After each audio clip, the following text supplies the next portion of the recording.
A lot of you who have come to this session, you probably already know what the Black Ink Project is. Could I get a show of hands really quickly? How many of you have heard of the Black Ink Project? So about half the room. And how many of you have actively participated in the Black Ink Project? About half the room. Okay, great. And you guys participated in both 1 and 2?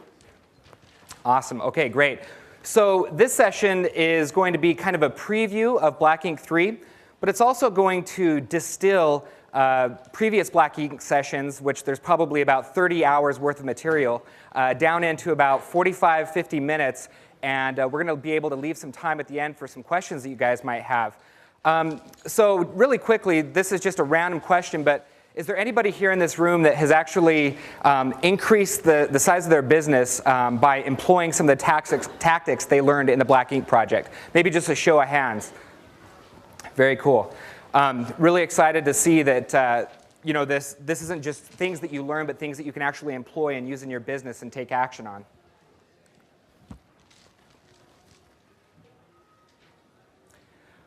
So let me just give you a quick background. For those of you who aren't familiar with the Black Ink Project, essentially what it is. It's a way for you to learn how to plan, to design, to build, and to market a successful affiliate site from the ground up. And a lot of people, when they get started in affiliate marketing, they're missing some real key pieces. And I think a lot of that stems from the fact that they don't see enough real examples. When you pick up a book about affiliate marketing or you start reading about it online, you start to learn a little bit about the theory and you start to get a little bit of an education, but it's kind of hard to put those pieces of the puzzle together without actually seeing a live case study. And that's what the Black Ink Project does, is it bridges that gap between learning and actually doing. So it's a hands-on course that's designed to actually help you do, not just learn. So as I mentioned earlier, the original Black Ink Project, we did it last, I think, April through about June, and it consisted of 20 one-hour sessions, and each one, we had some Q&A at the end of it, and it covered a lot of ground. We had a lot of guest speakers. Some of those guest speakers are probably here in this room. Black Ink 2 was just a continuation of that, essentially, where we took some of the things that we learned in the Black Ink Project and tried to follow a more consistent and more logical flow. So again, I just wanted to mention that this is going to be a real life case study. Let me just kind of give you an overview of how I'm going to do this session. So again, I'm going to take all of the lessons that we've learned from Black Ink Project and condense them into about an hour. I'm going to keep this very simple. So I'm going to be covering today 10 modules, and I'm going to be using what I refer to as the rule of threes. So basically, I'm going to explain why the module is important, give you 3 reasons why it's important. I'll talk about 3 potential pitfalls that your business could face if you don't follow these modules or deploy this in your business. And then finally, I'll share 3 best practices with you for doing these modules effectively. So let's go ahead and get started. Something else that I want to mention, maybe before I dig into the actual presentation, is that this is going to give you a good blueprint for you to follow for when you design and build and launch your next affiliate site. And those of you who are interested in participating in the Black Ink 3, I'm going to give you guys a complimentary pass for that training. So all you need to do to take advantage of that, it's going to be launching later this month, is to either put your business card up here on this table, or just write your name and your email address on a piece of paper if you don't have any business cards, and just put it up here, and then I'll have my admin go ahead and put those into the system, and you guys will get complimentary access to this training once it's released. The other thing that I wanted to mention is the Black Ink 3 is going to be about a product that Real Networks has released. It's called SuperPass, and I'm not going to spend a lot of time talking about what SuperPass is today, but I'm going to be talking about some of the steps and the processes that I went through to choose this niche and some of the things that I'm going to be doing to actually launch and market this site. Also, for those of you who are interested in following along, if you want to launch a site in this niche, I've negotiated special terms with the affiliate manager. Todd, are you in here by chance? I don't see Todd. Todd is the affiliate manager for this particular program, and he's going to give you guys a commission boost if you are interested in promoting it. So let's go ahead and dive right in. and talk about niche selection. This is probably where most affiliates get most frustrated with their business. In fact, the number one question that new affiliates ask me when they get started is, what should I promote? And this seems to be probably the single most common point of failure for affiliates. And there are a lot of reasons for that. One, people are really just chasing after money. They see people holding up big checks, and they find out that this person made money, promoting web hosting or promoting online dating or whatever. And they don't really think about all of the details and what was required for that person to become that successful. They simply think that, if I can emulate their campaign, if I can learn about that campaign, and if I can emulate it, I can have that same success. And then they're often disappointed when they struggle, they lose money, and things like that. The most important thing for you to realize is that you can make money in any niche. How many of you out here are merchants? So we've got just a handful of merchants. And what are some of the common characteristics? Maybe I'll just pick on you, and if you don't mind just kind of shouting. What would you say is like the common characteristic of like maybe your top 3 affiliates? Like what makes them successful in your niche? And go ahead and maybe just tell me what your name is and what your program is. And yeah. Okay. The name of my site is bigdiscountfragrances.com. We sell designer perfumes online. So the common 3 characteristics? Yeah, well, no, just the top characteristic among maybe your top 3 affiliates. What would you say that is? Like, what makes them successful? Why are they so successful with your program?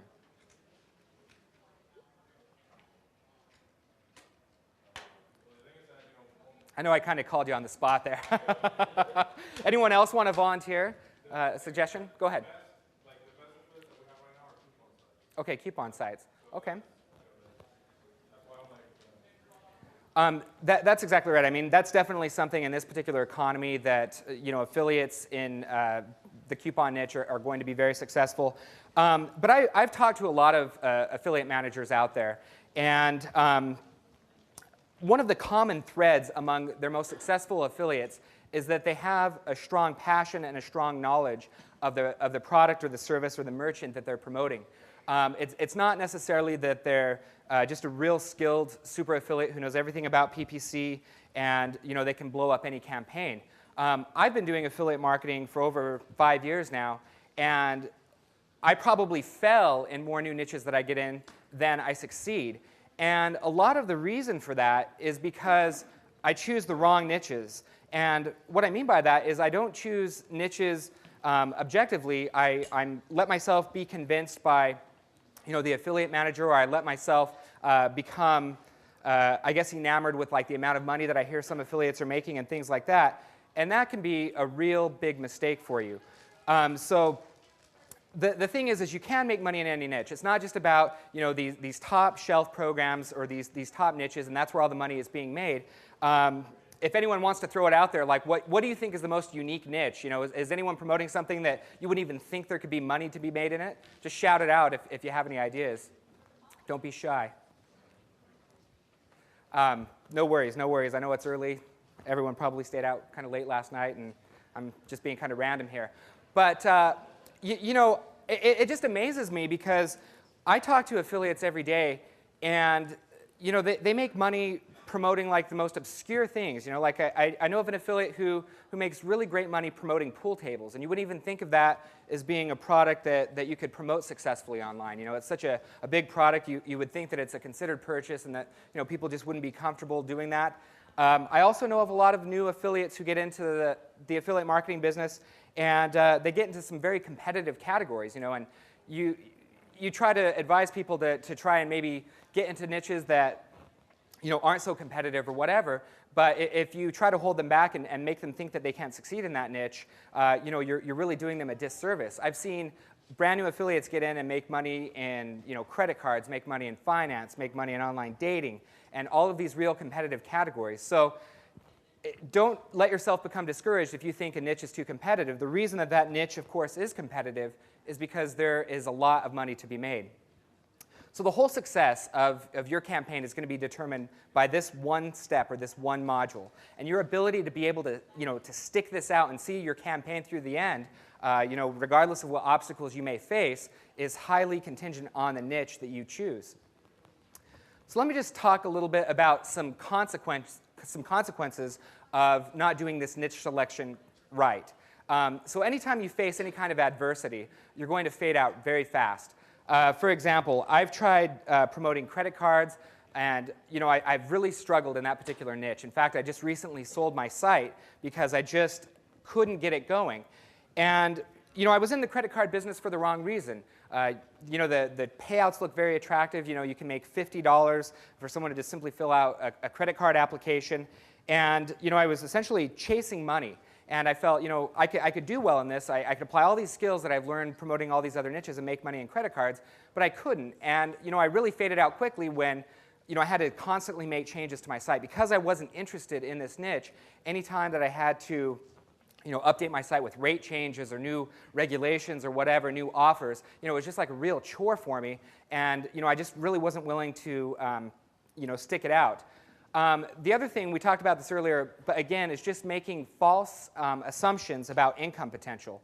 There are several affiliates out there who are making hundreds of thousands of dollars a month promoting credit cards. One of the biggest out there is creditcards.com.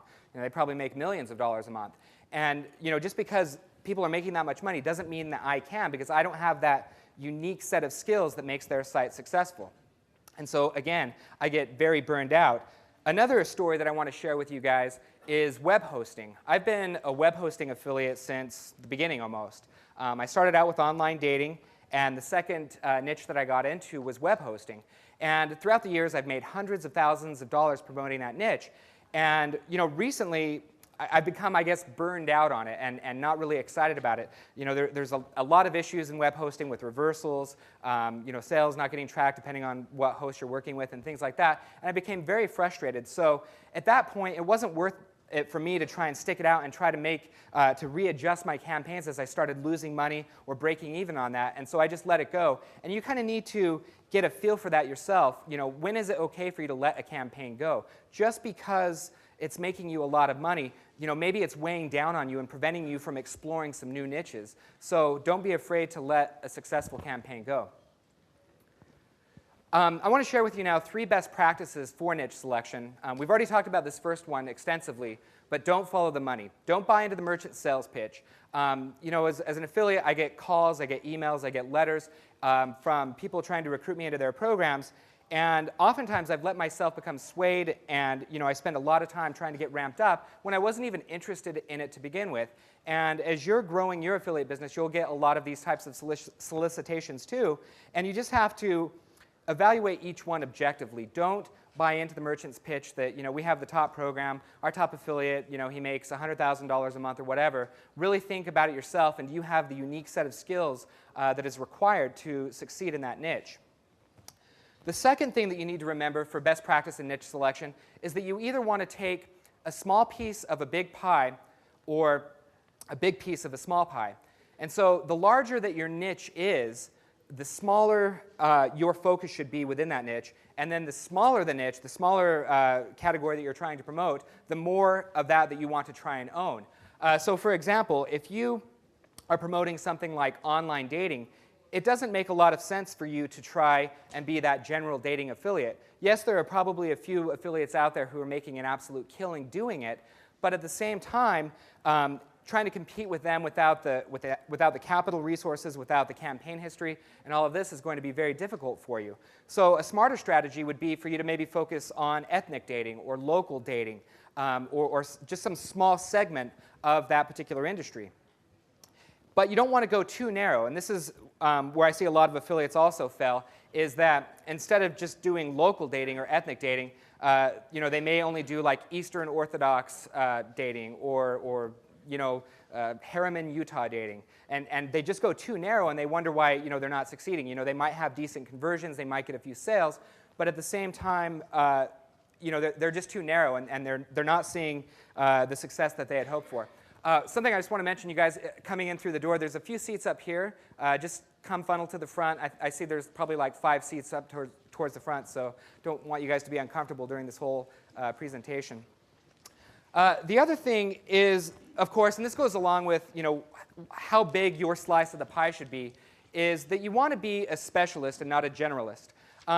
Whatever you decide to promote, you need to be the authority for that. And I guess the perfect example for this, you guys will all see Gary Vaynerchuk speak tomorrow. This guy, his life, his passion is wine. And he talks about this a lot on his blog, how whatever you do, whatever you decide to do, be the most passionate, be the expert, be the authority on that. And so that's what we're going to be doing with this Black Ink project, is becoming the authority in this niche. So let's talk a little bit about how to do that. Okay, so it all starts with a plan. And I know that this sounds, I think, tedious to a lot of affiliates out there. I don't want to create a business plan. My business is very simple. What do I need to go and document all of this for? Why do I need to do this competitive research? But a lot of times that can lead you down the path to failure. And the reason for that is because this is a real business. You have real competitors. You have real opportunities and threats that you need to address. And most affiliates just aren't willing to do that work. And so, maybe they come up with a good niche, maybe they have all the skill sets, but they don't take time to come up with a good, solid plan. They just start working on it. So let's talk about why a plan is so important. First of all, a plan is what helps you stay on course. It's basically your roadmap for your business. If you get started without a plan, you just kind of start going in all these random vectors. You don't have a solid focus of like what the next action steps are going to be required for you to succeed with your campaign. And so when you have a plan, it's easy to stay on focus and to see the project through to completion. But not only that, it helps you identify your strengths and your opportunities. So for example, if you are doing research in a particular niche and you see that most of the people that are promoting this particular product, they don't have very good reviews, or maybe their site designs are really ugly, it helps you to see some of those opportunities. And on the flip side of that coin, it helps you see any kind of weaknesses and threats that you might face. You might get into your business plan and realize that maybe it is too competitive. Maybe you can't add any value. You can't create your own unique selling proposition. And that's the third thing here, is that developing a business plan helps you to create your own unique selling proposition. How many of you in here have heard of a SWOT analysis? Anyone maybe who's been to business school, or maybe you even learned this in like high school business class or whatever, they talk a lot about doing a SWOT analysis. And people think that this is like doing too much analysis when they get into like a new affiliate campaign. But I think it's the right amount. You need to identify what strengths you have internally, what weaknesses you have that could hold you back from succeeding in that niche, what opportunities exist throughout that category, new trends, emerging trends. For example, let's say that you're getting into promoting broadband and you see that the dial-up market is shrinking and there's a lot of people going to that particular product. And then the same thing with threats. For example, if you're promoting dial-up, you realize that that's a shrinking market. So it allows you to sit back and look at your business opportunity more objectively. So let's talk about 3 consequences of not developing a plan. First of all, of course, you're flying blind. And so anytime that you're headed in the wrong direction, you're not going to know how to get yourself back on the right track. Second, you miss a lot of opportunities. A lot of people ask me, why do you spend the time to do a business plan? Why don't you just throw up a direct linking campaign, start sending traffic to a merchant, and see if it converts? And the problem with that is that you're only testing whether or not that particular merchant's offer on that particular page is interesting to the customer. You haven't taken time to see what unique value you can add by creating maybe a unique selling page that pre-sells the customer on that particular offer, or testing different offers, different merchants, and giving the customer more opportunity to convert to one of the products that you're promoting. And the third thing is that it's really easy for you to misjudge the market and to not understand the customer. One of the things that you're going to learn as you're doing your business plan is who exactly the customer is. And one of the things that I talk about extensively in the Black Ink project is understanding customer personas. Who are the different types of customers that come to your site? For example, with the Real Network SuperPass, I got on the phone and I actually spoke to the affiliate manager for hours talking about who their customer is. And they sent me some of their internal marketing research and told me some information about their demographics, more male or more female, what their average age was, what the online shopping habits and online browsing habits are of these groups. And this is something that you also need to do as you're developing your plan. So really quickly, let's just talk about 3 best practices for developing your business plan. First of all, develop a SWOT analysis. And I have a real good spreadsheet template that you guys can use if you don't have it already that will help you just weigh the pros and cons of each niche and your own strengths and the things outside of your control. The other important thing to remember here, number 2, is that you want to share your plan with colleagues that you trust. One of the things that I think has held me back a lot with my business over the years is that I work alone. I have a network of contractors, and I talk a lot to merchants and things on the phone, but when you're working alone, you kind of see things like this. You have this tunnel vision about a niche, or you have this tunnel vision about opportunities that exist, and being able to reach out to your colleagues, whether it be your merchant, whether it be someone else in the industry, maybe another affiliate, maybe someone that you've met through a forum, and just presenting your business plan to them and saying, I'm thinking about promoting this niche, and here's how I'm thinking about doing it, and running it off of them, bouncing it off them, will help you know if it really is a good idea. Don't just think an idea is good because you feel that it is. Try to get some objective feedback from people that you know and that you trust. And then the third thing that you need to remember about developing a business plan is that you need to print it out and you need to put it on paper. It's so important that you have this roadmap out in front of you at all times. For me in my office, I just use a nice whiteboard. And when I'm working on a project, I've got my business plan essentially mapped out so that I know where I'm going at all times, and I can just simply turn my head and see what the next thing is that I need to do. So a business plan will not help you unless you actually print it out and have it in front of you at all times while you're working on the campaign. Again, it's about staying focused. Okay, so this kind of piggybacks off what we talked about with developing a business plan. So I'm just going to go through this pretty quickly. But creating a site blueprint. Now, this is just a detailed project specification that you're going to develop for your website and for your campaign. And whether you build the site yourself or you outsource it to somebody else, this blueprint is really important, but especially if you're planning on outsourcing it to a contractor. A blueprint basically consists of a detailed sitemap with all of the pages that are going to exist within your site, and then detailed page wireframes that actually diagram how the individual pages are going to look. And this is really important because it helps you with content planning. So you can know what content you have to develop, how it fits into the big picture, how you need to structure and develop your navigation. This is all made possible by developing a site blueprint.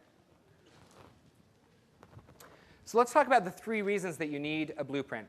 Well, first of all, if you're going to outsource your project to a contractor, you need to give them a detailed set of instructions. You can't just say, hey, I'm thinking about building a dating site, and I'm thinking about reviewing these 3 particular merchants, and I want a grid that looks like this. The less information that you provide them, the more likely they are to screw it up. And I've had a lot of experience with failed projects that I've outsourced for this very reason. There's basically none such thing as being too detailed or giving too much information when you're developing your site blueprint for an outsourced project. Again, it's also helpful for you because it's so much easier to make changes at this point in the game than to wait till after your site has been designed and developed and to have to actually try to make these changes to the finished product. So that's the number 2. And then number 3 is it helps you create like a budget for time and money that you're going to spend to create this site. So a lot of people, and I'm guilty of this, I recently launched a coupon site called couponpal.com. And I didn't create a detailed enough site blueprint, and so it took me significantly longer to complete the site, and of course cost me a lot more money. We're talking thousands of dollars because I didn't take the time up front to develop a better blueprint. So it is just so important, regardless of the size and the scope of your project. Even if you think, hey, I'm just developing a mini site, spell out what exact pages you're going to be creating and map out what they're going to look like. Okay, so again, 3 problems from not doing a blueprint. Number 1, you're going to go over budget, which means you're going to lose time and money. Number 2 is that your finished product is going to look nothing like what you had in mind. And then third, of course, making changes to a finished product is a lot harder than doing it when you can just simply use your eraser or make changes on your whiteboard. All right, so 3 best practices for doing a blueprint. First of all, you can't be too specific. Let me just share a quick example with you. And for those of you who follow me on my blog, maybe you've already heard this story. But I recently outsourced a simple HTML and CSS project using Elance for onlinemeetingreviews.com, which is one of my sites. And as I had outsourced the project, I had written up a very detailed spec. In fact, I had used this same specification to train other people how to create a specification. And as I was going through my spec document, I said I wanted a CSS website. Well, CSS website is a little bit ambiguous. What does that mean to you? Well, to the developer in India, that meant that maybe I should use CSS to change like the font size or maybe change the background color. But I actually wanted the site laid out using CSS. And so because of that miscommunication, I ended up having to essentially redo the site myself because he finished the product and it looked good, but it wasn't really optimized the way that I wanted using CSS. And so it cost me a lot of time by not being prepared. The other thing that you need to consider when you're developing your site blueprint is to think about the different customer types or the customer personas that are going to be interacting with your site and create like a navigational path for those visitors. So for example, with online meeting reviews, one of the things that we talked about was being able to capture customers at different stages of the buying cycle. We want to be able to capture customers at the top end where they're just curious. They want to know if online or web conferencing software is better than flying to wherever they have to go and meeting face-to-face or using teleconferencing or whatever. And then we also want to get those people who think they already know what product they want, but show them some other alternatives. That's why we're bidding on other competitors' trademarks and sending them to detailed comparison pages and things like that. The third thing for best practice for developing a site blueprint is that you need to develop your site goals and your call to action. So what action do you want that customer to take when they come to your website? A lot of people don't take enough time thinking about that. They simply think, well, I just want to make money from this particular affiliate offer. And they don't think, what is the best way to go about doing this? Where should I put my call to action? Is this particular customer who came in searching for this keyword, is he ready to go down this particular path? So think about your goals and think about your call to action, and then develop your blueprint. I use a technique I call card sorting. And basically what it consists of is you grab a bunch of different cards and you write like different pages or different paths that you want customers to take, and then you just sort them and organize them in the way that you want the customer to interact with your site. So you might have like 3 cards or something that are different conversion goals, and then you might have 3 cards for 3 different customer types. And then what you can do is you arrange these cards essentially so that they line up so that those customer personas go down the right path and end up essentially achieving the goals that you set out to accomplish. All right, so let's spend a minute and talk about writing value-added content. In this day and age, it's not just about writing content. It's also about creating video, creating podcasts, and things like that. So don't let what I'm talking about here just limit you to simple HTML. Think about multimedia as we discuss some of these things. So content is essentially the reason that people come to your site. They have questions, and hopefully you have answers. And so at this point in the game, this is when you need to start writing your content. All too often, I see people developing their content after they've actually like built their site template and done their, done a lot of keyword research and everything else. And content is kind of like the afterthought. It's like all I want to do is I want to create a landing page to get the customer to click on this and hopefully I make money. But you need to really think about what questions these customers have and how to answer them. And that's what this session or this particular module is all about. So three reasons, of course, that you need good content is making your customer happy and satisfying their needs. A lot of your customers are going to come from search engines, referrals, or whatever. And again, they have a question. Hopefully, you have an answer. So number one is making your customer happy. Number two is making Google happy. You can't really get a lot of this organic traffic that you desire without actually having good content. And of course, the way to do that is number three, and that's by getting traffic and links and citations from other sources. So 3 problems that can arise from real poor content planning. First of all, it's going to be difficult, if not impossible, for you to get any kind of organic traffic. So for those of you who are trying to do SEO and get organic traffic to your site, it becomes very difficult if you haven't taken the time to map out your content. Secondly, Google Quality Score. For those of you who are doing paid search, maybe you're not as concerned about the SEO aspects of your website, but what's good now for natural search is also good for paid search, meaning that you need to develop substantial content on your landing pages and even on your mini sites to be able to perform well in Google AdWords. And this might not necessarily be the case in Yahoo and Microsoft now, but I do believe that all 3 search engines are headed that direction. And then, of course, without having good, citable content that people want to link to, you're not going to get any bookmarked, referred, or return traffic to your site. So let's talk about 3 best practices for developing value-added content. First, you want to develop content for each customer persona. That means you need to identify, again, what the different stages of the buying cycle are and essentially map your keywords or map your ad groups to specific conversion actions or to specific content on your site. The other thing that you need to understand when you're doing your content planning, a lot of people don't like to write. And I think that holds back a lot of people from succeeding in this business. Either they find it to be a chore, or they're just not a very good writer. They don't know a lot about the subject that they're trying to promote, which kind of goes back to the first module, good niche selection. And so they want to rely on syndicated content. And that's really, I think, a mistake. First of all, you're not going to get a lot of organic traffic from this syndicated content.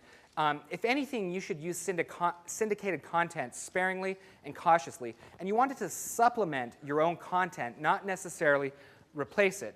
The problem with the syndicated content, you get from Ezine articles, you get it from pulling in RSS feeds or whatever, is that you're essentially diverting traffic from your site to potentially this other person's site who wrote this article. And that, why give up that traffic? You're essentially giving them free traffic so that you can syndicate content to make your site maybe look better than it really is.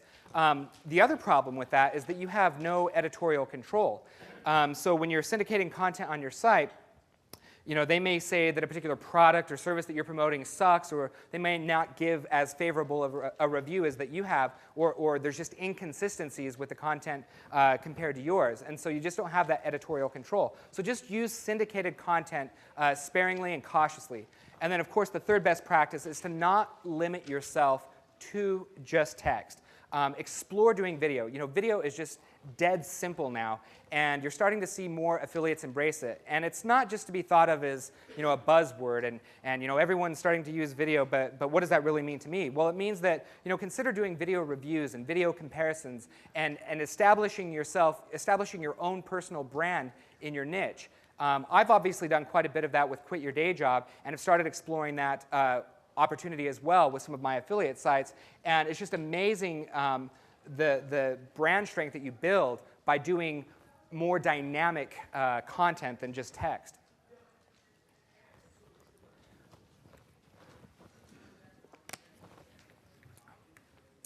All right, so let's spend just a moment and talk about designing your site. When I talk about designing your site, it's really a two-part process. The first one is the usability. How does a customer, when they come into your site or come into your funnel, how do they get from point A to point B? How do they find the content that's going to help them achieve your goals, which hopefully in turn reach their goals, which hopefully in turn helps you reach your goals? And then the second aspect of design that you need to consider, of course, is the aesthetics, the professionalism, the look and the feel of your site. And then, of course, determining whether you should do it yourself or whether you should outsource it. Design is really important, and I think that a lot of affiliates, including myself, try to do design on their own. And I think a few years back it made a lot of sense.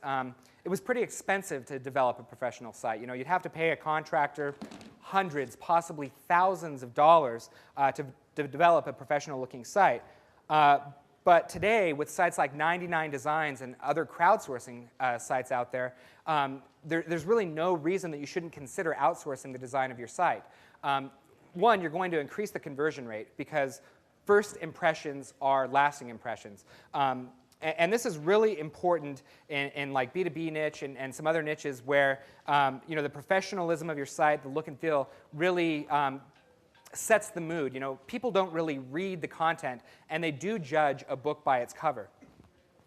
Number two, you need to make your site navigable. And you've probably seen these commercials lately about Bud Light or something. They're talking about drinkability. This is why our beer is so good. Well, essentially, what's going to make your site so good is findability. How can they find the content that they want that will help them meet their goals? And third, of course, we mentioned this, but people judge a book by its cover. So this is not just credibility to your visitors, but also to your merchants. I've talked to several merchants online, and maybe a lot of them wouldn't admit this to you, but a lot of merchants will decline affiliates because their site doesn't look good. They don't want their brand being associated with a site that maybe they feel is going to drag their image down. And so this is so important. And also, just like with referring partners, it's like people will link to good content first. But also, if you have a professional-looking site and you look like a legitimate business, a legitimate operation, not just some guy maybe operating out of his basement, you look like you're a big-time player, you're also going to get more people to, of course, link to you and refer you to their customers. So the three consequences of bad design, first of all, you're going to have a high bounce rate. And bounce rate is basically defined as traffic that comes to your site and immediately bails, like within the first 10 seconds. Second, visitors can't find what they want. They become frustrated, and of course, they hit the back button, or they lose confidence in you. So even if they do go and click through to the merchant's offer, you didn't really sell them on yourself. You didn't really sell them on your site. Maybe your content was good, and content is first, but at the same time, they just felt like, because of the way your site looked, it really wasn't very professional. We'll take questions at the end. And then number three, again, I talked about this, but some merchants and advertisers may not give you a fair chance. So they immediately dismiss you. So three best practices for creating good design. Number one, outsource it. Use 99designs.com. I can't recommend that enough. I know sometimes a lot of affiliates have a tendency to want to do everything on their own, but you should really just focus on the things you're truly good at. And if you're not a designer by trade or you don't have professional experience designing, it makes a lot of sense to outsource it. Second, keep it simple. And remember that less is more. A lot of people, when they create their new sites, they feel that, hey, I have this white space over here. It looks kind of bare. Maybe I should put a banner here. Or maybe I should put this other element here. And really, all you're doing is you're creating another element on the page that is competing for the visitor's attention. So everything above the fold, whether it be buttons, graphics, text, whatever, all of these different elements are competing for their attention. So the more things you put out in front of them, the less likely they are to follow the path that you want them to go down. So keep it dead simple and eliminate choices. And the other third thing that you need to remember about good design is that you need to design for the lowest common denominator. This means that you need to use light graphics. You need to use copy that anyone with a 6th grade education could understand. You need to make a page that loads fast and loads on multiple browsers. It's really easy to say, well, it looks good on my machine, so that's good enough for me, or here's 80% of my audience uses this particular browser, so I don't really need to test it in anything else. That can be a fatal mistake. All right, so let's talk about outsourcing. We're going to skip the development part because it's really not that important in the whole context, and a lot of that actually fits into outsourcing as well. When I first started my business, I came from a web development background. I was also a project manager at a web design studio, and so I had a lot of experience doing this work myself. That was actually kind of a handicap as I got started with my affiliate business. I guess it was good and it was bad. It was good because my costs to get started as an affiliate were relatively low. But it was also bad because I did all of these low-level kind of menial tasks on my own. And so the more I grow my affiliate business and the more experience I get, the more I realize that you should just outsource everything that you're not truly an expert at. You don't want to be the jack of all trades. You just want to be the master of a few and then outsource the rest. And with sites like Odesk and Elance, outsourcing has just become a no-brainer. Back in the day when you had to hire like local contractors and do RFPs, and it was this huge, long, complicated process and very expensive, outsourcing didn't appear quite as favorable. So why outsourcing is so important? First, you're going to save a lot of time and a lot of money. On a site like 99 Designs, you can get a professional site designed, developed, coded, whatever, for less than $500. And the end product is going to be better than anything that you could come up with on your own. And if you outsource it correctly, if you use the best practices, you're going to end up getting a better product in the end anyway. And the third thing that you need to remember about outsourcing and why it's so important is that it frees you up to work on the things that are truly important to your business and the things that you are really good at. And I fall victim to this all the time because I have kind of a broad set of skills. Like if I need to do something, I'll oftentimes, like I need to make a change to a page or whatever, I'll pull out my HTML editor, I'll start making the page, and then 2 hours goes by and I realize that I spent the last 2 hours copying and pasting code or doing some task that could be outsourced to the Philippines for $3 an hour. And so it's really important that you outsource and only work on the things that you are truly good at. So if you're really good at doing niche selection or keyword research or optimizing your landing page for conversion or developing and cultivating relationships with your merchants, that's what you should focus on. Leave all of the technical details and all of the menial tasks to somebody else. How many of you in here have read The 4-Hour Workweek? Quite a few. I'm a big fan of the book, and he talks in his book about hiring a virtual assistant to basically have do all your low-value work and all these kind of low-end tasks. And I've done that quite a bit myself. I don't wash my own car. I have an assistant run errands for me and things like that. And again, it's not about being pretentious and this being like a luxury for my business. It's really essential for my business. If I spend an hour washing my car, or if I have to take time out of my day to do some errands, go to the post office or whatever, it takes away from the things that are really going to make me money. And so that's why outsourcing is so important. So problems that occur without outsourcing, of course, we talked about this. Number one is that you spend too much time doing menial work. Number two, the end result can be second rate. And three, you get less done. All right, so the 3 best practices for outsourcing. Number one, break your project into small pieces. The smaller pieces that you break in, the more successful your project is going to be. One of the biggest mistakes that you can make is creating a detailed project specification and just handing it over to a contractor and expecting them to give you like a fixed bid and completing that project. I never work with contractors who give me a fixed bid. And the number one reason for that is because they're all probably 90% of the time wrong about the bid and end up going over budget. So what I prefer to do, and what I suggest that you do, is that you break it into very small tasks or modules, and then you pay them hourly to accomplish those things. And then you always have the reins on that project. You don't let it get away from you. And I've been guilty of this, especially with the more complicated projects that I've created. I think I understand the project.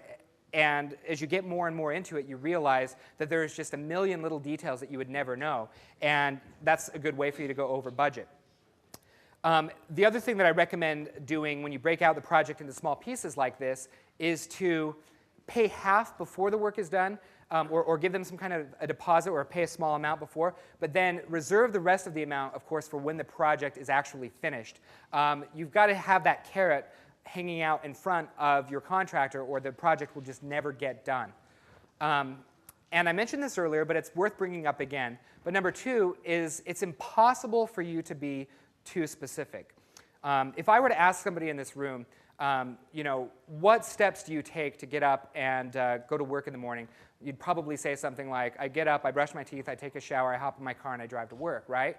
Well, that's not a good way for you to explain a project, a web project, to a contractor. You need to be much more specific and break it down into smaller steps and say, okay, so I turn my alarm clock off. I put my left leg out of the bed, and then I stand up. And maybe you don't have to be quite that granular, but the more you go towards that end of the spectrum, the more successful that your project is going to be. Third, you want to cultivate and develop long-term, lasting relationships with your network of contractors. So I use sites like Odesk. I use sites like Elance. I've had a lot of success outsourcing. But the problem is like when you are meeting a contractor for the first time and learning their work habits and trying to ascertain their skill sets, it's a process and it's a lot of work. And it's a lot harder for you to work with a new contractor every time on a project than it is for you to work with a trusted group of contractors that you trust. So what I recommend doing is try to give them enough work so that they want to come back and work for you again. So now I have a guy that does work for me in the Philippines, for example. He does all my design, and I pay him a good wage for the Philippines for the work that he does, and he is 100% loyal to me. So when I call him up and I say, I need a design for something, it's done overnight. And it's the perfect scenario. I call him at 5 p.m. before I leave work for the day, tell him what I want done. I wake up, and the new design is in my inbox the next morning. And that's one of the benefits of working with these trusted contractors. I also have trusted contractors that do all my server stuff, all my coding, even the business aspects of my affiliate business, such as financials and taxes and things like that. Don't want to do any of that stuff yourself if you can avoid it. All right, so let's talk about testing the waters with PPC. This is really important. A lot of people, they try to ask me, Jeremy, why do you spend so much time talking about PPC? And I think that this has even caused some people to think that I'm only a PPC affiliate. The reason that PPC is so important is that it allows you, it's like the perfect test bed for testing out a niche and for testing a campaign. So many people, they'll just go and they'll start writing content and going after backlinks and doing all of this work, that's very labor and time intensive, and only to find out that the niche doesn't even work for them. It doesn't convert like they had hoped it would, where they could have just launched a simple landing page, maybe a mini site, or even done a direct linking campaign using paid search and not wasted the time. So you have a controlled budget, it's minimal effort, and you have the ability to do detailed tracking and analysis. The other thing I really like about testing the waters with PPC is that it allows you to do unlimited testing of variations. So you can test different ad copy, you can test different landing pages, and all of these lessons that you learn with your paid search campaign can be applied to the rest of your site. So just because you're writing this ad and you think it only applies to this paid search campaign, well, that ad copy may also work as the meta description for your homepage. Obviously it got people to click through it, generated interest. So think of that. It doesn't just apply to paid search. And then the third thing is that it allows you to rapidly cycle through different niches. Through paid search, you can do the entire black ink process in less than a week, even working on it part-time, if you use paid search to generate traffic to your offers. And no other traffic medium allows you that convenience and gives you such control. 3 problems with not testing with PPC. Of course, you're going to waste a lot of time and money. You can go really, number two is that you can go too far down the wrong path without recognizing it, and then starting over is a big hassle.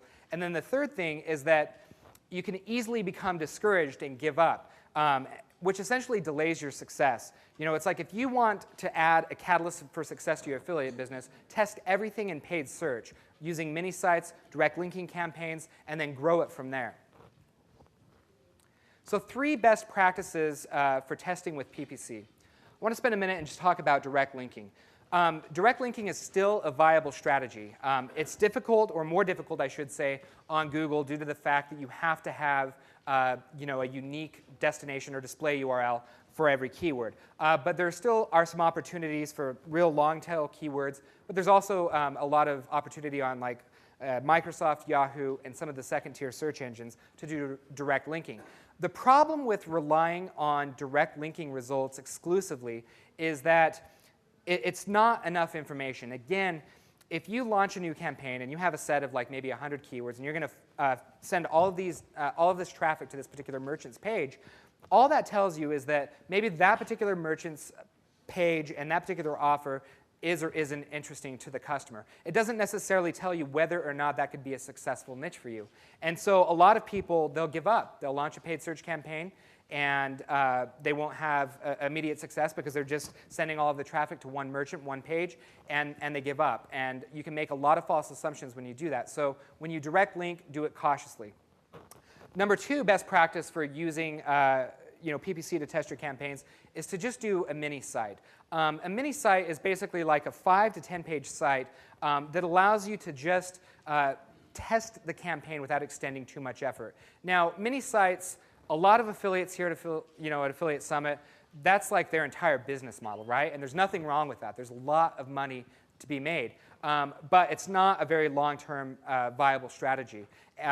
Your mini sites are more subjected to Google slaps, and there's just no long-term traffic other than what you're able to get from the search engine. So for a mini site, doing the required pages, maybe doing 5 content pages, linking to other content within your site that will help Google understand that your site has substantial content. And then the third thing is to not use bridge pages. Essentially, a bridge page is just a page that exists for the sole purpose of sending traffic to a merchant. And I've been nailed on this probably dozens of times. I build these really familiar-looking landing pages and mini sites that I call them reseller-style pages that look a lot like the merchant sites that I'm promoting.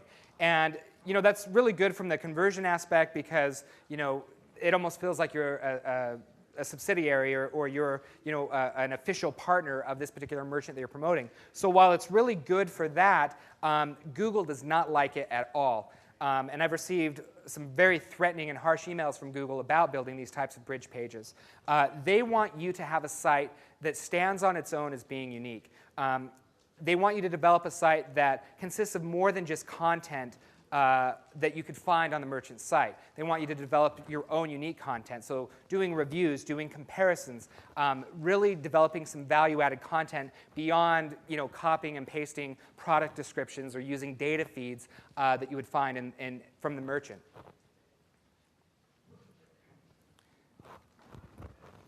All right, so let's talk about discovering what works. This is really important. You need to track everything that you're doing. And the reason that you need to do this is because the things that you measure get managed and improve. Most affiliates most new affiliates have a tendency to kind of shoot from the hip with their campaigns. And they'll launch a campaign, they'll spend $100, they'll make $70, think that the niche is terrible, and bail. And it's a lot more complicated than that. In fact, expect to lose money when you first launch a campaign. I almost always lose money. It's a very rare occasion when I launch a new campaign and it starts making money right away. You have to be able to have that kind of risk tolerance if you want to be successful in this business. So why is tracking so important? Why do you need to do this? Well, first of all, you can uncover and find new keywords that you had never thought of before. So how many of you in here actually track your keywords, like in your paid search campaigns? like half. There's quite a few that aren't doing it. This is the thing. This is what separates like the small affiliates from the super affiliates. The small affiliates make irrational decisions based on anecdotal data about their campaigns. The big affiliates are very calculated and measure everything. And so they know that of the 100 keywords that they just submitted to Google, they know that only 3 are actually making the money. And so they use that information to lower the bids where necessary or remove those keywords from their campaign and then bump up the bids on the ones that are actually converting. It's very common for 5% or less of your keywords to generate 95 to 99%, maybe even 100% of all of your commissions. And people often don't realize this. They're looking at kind of a macro level, whether it be the campaign or the ad group, and they're not really doing this detailed analysis and finding out what keywords and what variations of their pages and things are converting. And so the nice thing about tracking is that it allows you to outbid your competitors and to be a better paid search affiliate. So let me just give you a quick example. I told you I have a lot of experience in the web hosting niche. And one of the keywords that I was bidding on, well, first of all, I want to do a quick survey and just shout it out. What is the most expensive keyword you've ever bid on, and what was the bid amount? Someone just throw out a number. PPC management, $50. $50. Wow, that has me beat for sure. Any affiliate offers?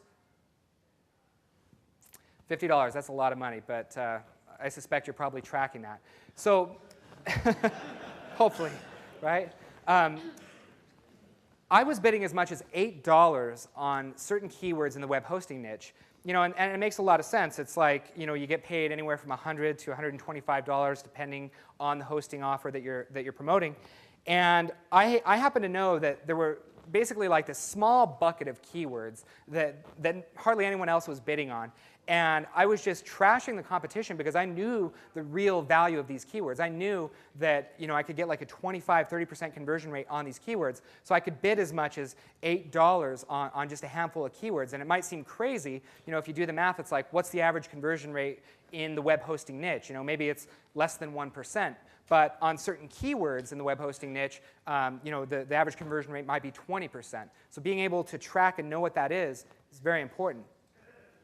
So again, the problems with not tracking and not knowing is that you have this gambler's mentality, and you kill your keywords or you kill your campaigns prematurely.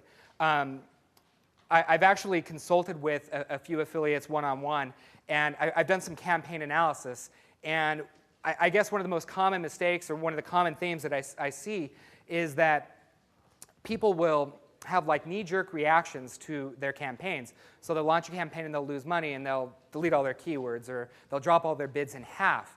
And they don't even know the number, and this is so important that you know this, how many clicks before I break even or lose money on this keyword. And part of the Black Ink project, I actually have a spreadsheet that you can download for free. It's called the PPC ROI Estimator that will basically allow you to put in like a baseline conversion rate, like 5%, and then put in your bid amount, all right? So let's say, for example, you're going to promote web hosting and you make $100 a sale. So let's say that you're spending, $1 a click.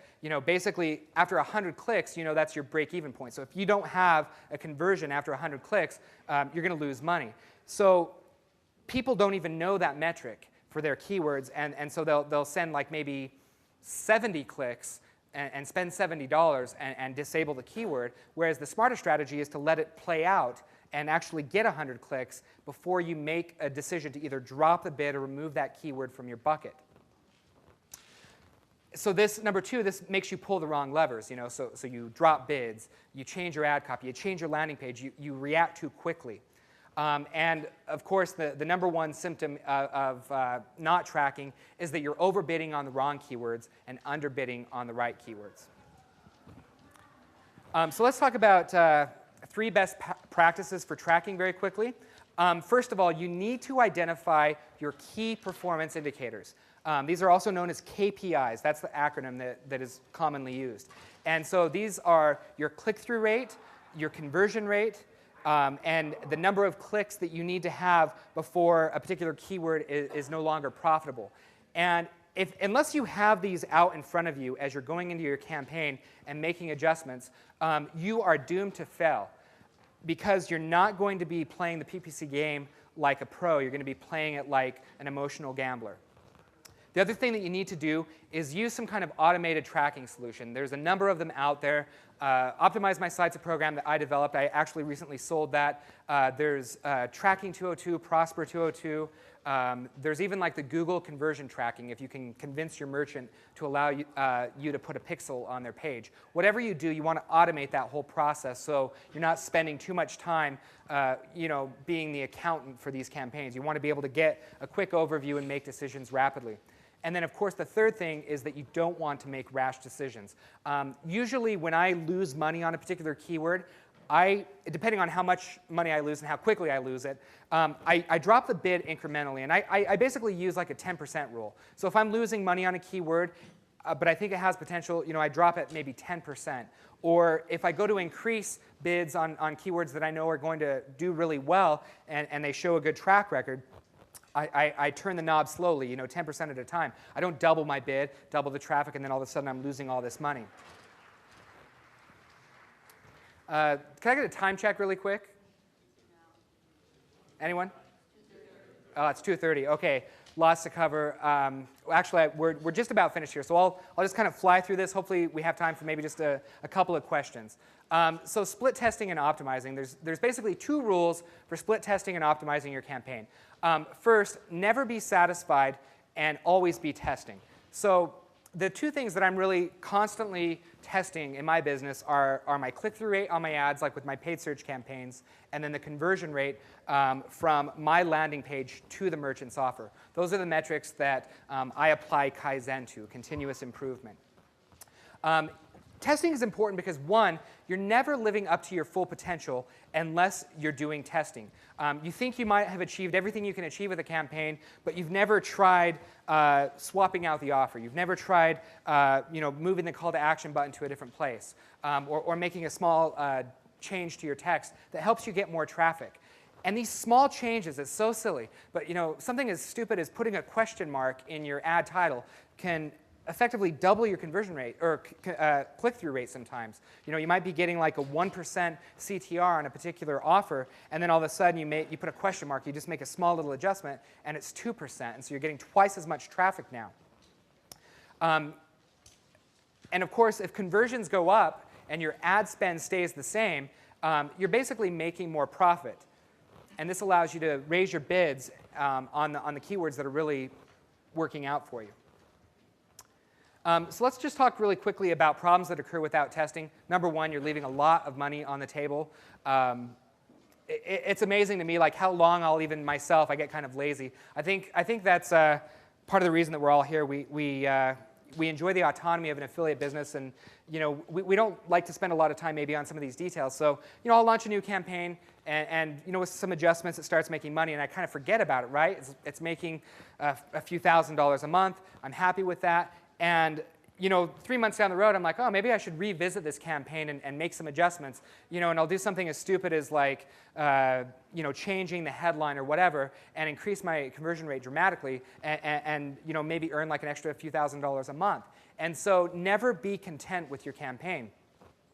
The other thing is problems that can occur without testing is that you make false assumptions about your campaign and make poor decisions. And without testing and optimizing, you don't really have any clear goals or benchmarks for the potential of this campaign. And of course, the rule of thumb is if you don't know, it just means that you're guessing. You might as well roll the dice and hope things work out. So always, always test and optimize. All right, very quickly. 3 best practices for testing. First of all, test the right things. Don't worry about minor changes to the page when you're first doing your rounds of testing. Maybe bumping your font from 11 point to 12 point will increase your conversion rate 3%. I don't know. But that's kind of like, that's not really something that's worth testing. You need to test headlines, images, your call to action text, buttons, and page copy. Those are all things that are good to test. The second thing that you need to realize about testing is that your results are directly determined by the quality of your inputs. So garbage in, garbage out. gold in, gold out. So if you create a test with two different headlines, but they both suck, well, what's the point of even doing split testing, right? You're not going to move the needle. But if you really put in some good inputs, your result or the output is going to be a lot better. So remember, the results are the quality of your input. And then think about all of the variables before making adjustments to your campaign. A lot of people, they'll make a quick change and maybe their click-through rate doubles, and they automatically assume that that change that I made to my ad copy resulted in doubling my conversion rate. But sometimes it's not that simple. You might not have realized it, but maybe your merchant is now running an ad campaign on some cable TV network, and all of a sudden it's just spiked, generated a lot of interest in this particular offer, so that's why you're getting more traffic, or that's why you're getting more conversion. So let your test play out over a period of time, and then measure that time over a longer scale. How many CPA networks are going to be out there, right? It's like, I don't know, there's got to be dozens. And a lot of the affiliates here are also into CPA, and CPA is great. I'm all about the seasonal, I'm all about the temporary offers that you can just blow up and make money with. But don't rely on those solely for your livelihood.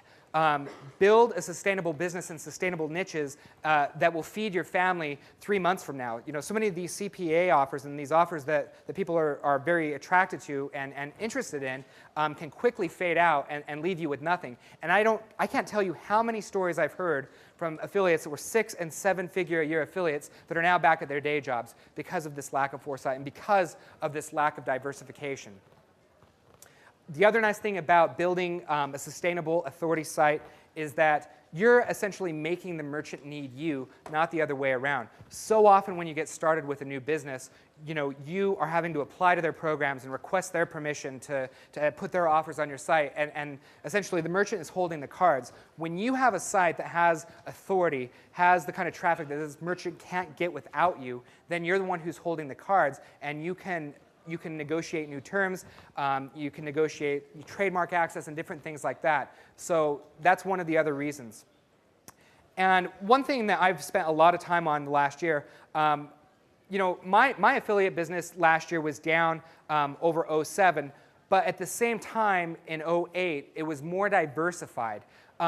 So I had some campaigns that I was making 5 and 6 figures a month with that were very lucrative, but at the same time, when those offers went away, had to rebuild my income, and like there were a handful of offers, maybe just a few, that made up my entire affiliate income. So what I've spent a lot of time on recently is developing more consistent income across more niches and more merchants, so that if one goes away, you're still able to thrive as an affiliate.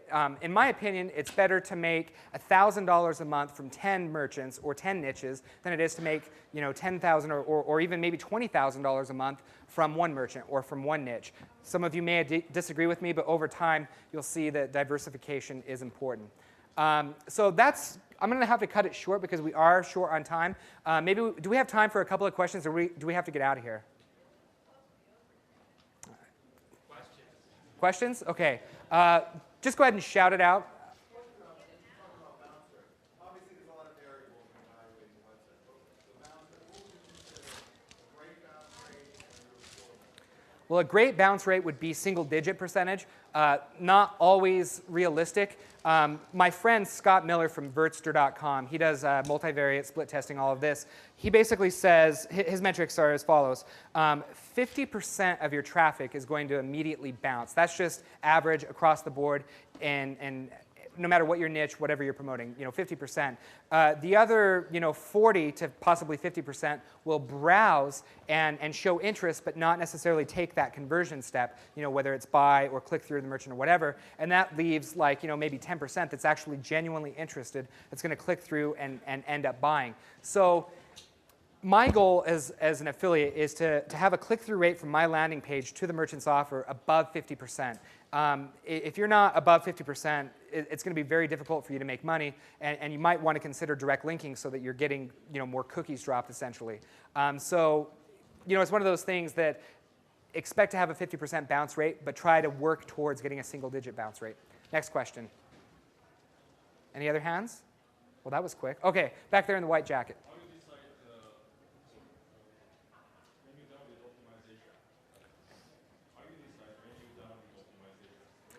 Oh, very good question. So he wanted to know, when do you know that a campaign has been optimized to its full potential? This is something that comes with experience. When you notice that your gains from making changes become smaller and smaller, and it affects the return on your effort, so therefore you're spending 10 hours to move your conversion rate, 1 or 2% or whatever, that's an extreme example, then it's time to realize that maybe I've exploited this niche for all it's worth, and it's time to move into a new niche. The metric that you need to keep in mind as you're saying, is this optimized, is return on effort. Any other questions? Maybe time for one more. Go ahead. It's called the PPC ROI calculator, and if you go to Black Ink 2, you can download a copy of it. Okay, so for those of you who want I'll take that question afterwards. For those of you who want to participate in either Black Ink 2, Black Ink 3, put your business card right here, or write your name and your email, and I'll have my admin put you into the system so that you can get free access to both courses. Thank you, guys.